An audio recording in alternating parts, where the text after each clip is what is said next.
Today's game is brought to you by Liberty Dick Hot Dogs, offering a 2-for-1 combo on processed pig lips and bleached buttholes. Stop by your nearest concession booth to get your jumbo-sized cancer cocks all day long. For your convenience, they've been pressure cooked and formed into steaming tubes of garbage. So, all you fatties who love tossing America's salad can enjoy your favorite pastime uninhibited, while filling your gaping pie holes in one convenient bite.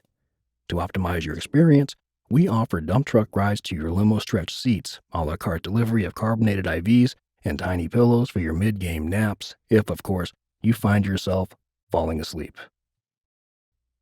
Section 117, Row 10, Seat 6. I have a first base view to observe my fellow Americans like rats in a barnyard, scurrying in and out of sunlight while nibbling on rodenticide. I too gnaw along with them as my neck beads with sweat. I lean to my wife to discuss how the Romans 2,000 years ago designed a special shade for their arenas to protect their patrons from the sun, and how this stadium's engineers obviously dropped the ball.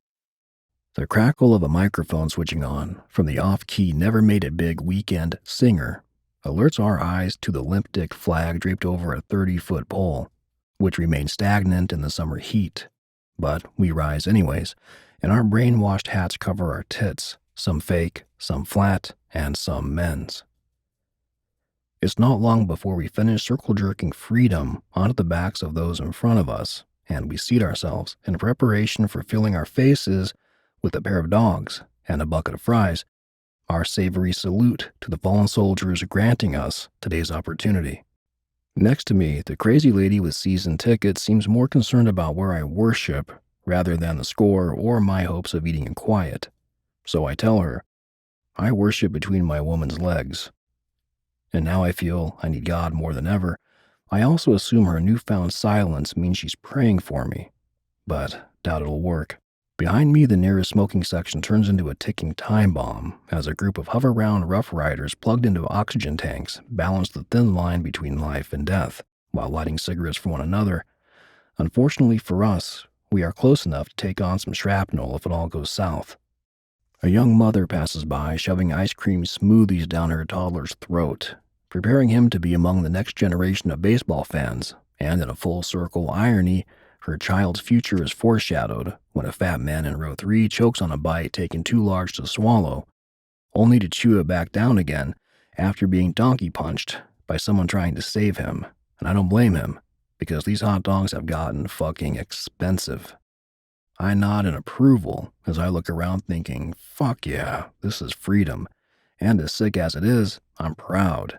Yet at the same time, I'm entirely scared of our future, because if we're ever invaded, America is certainly fucked. But my thoughts are interrupted by the crack of a bat and a foul ball ascending just above my section. It blocks the sun for only a moment, and it's then that I declare, this fucker's mine. If I've done one thing right with my life, is that I'm a man of my word, even to myself, so I pull a wild cherry IV from my arm, toss a spud bucket to my old lady, and jump out of my seat toward destiny. I push through the cult lady still praying for my soul, somersault over the Hoover Round gang, coughing up their remaining lungs, and extend my arm high toward the sky, ready to receive the American dream, until I'm surrounded by short, feeble bodies tugging at my clothes and fighting for position against me. But I'm unfazed, determined, and much taller. I shrug them off, standing strong for my country, and hold my ground like the Fort McHenry banner the woman just sang about, and I follow the ball until it lands into my greasy palms, over half a dozen disappointed heads. What a win. To celebrate, I raise a single hand showing off the stitches, inviting the crowd to honor my victory alongside me, but when there are no cheers, I'm forced to savor it alone, and I do. But it's then that I notice everyone scouring at me with anticipation, as if I am supposed to give up my hard-earned prize to one of these failed loser kids.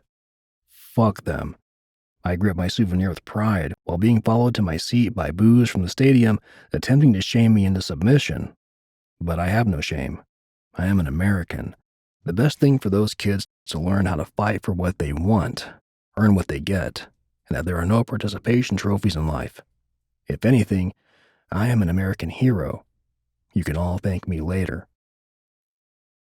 And when I get home, I'll throw this token of triumph into the backyard for my dog to chew on, because I prefer hockey and think baseball is shit. Plus, I was never rooting for the home team anyway.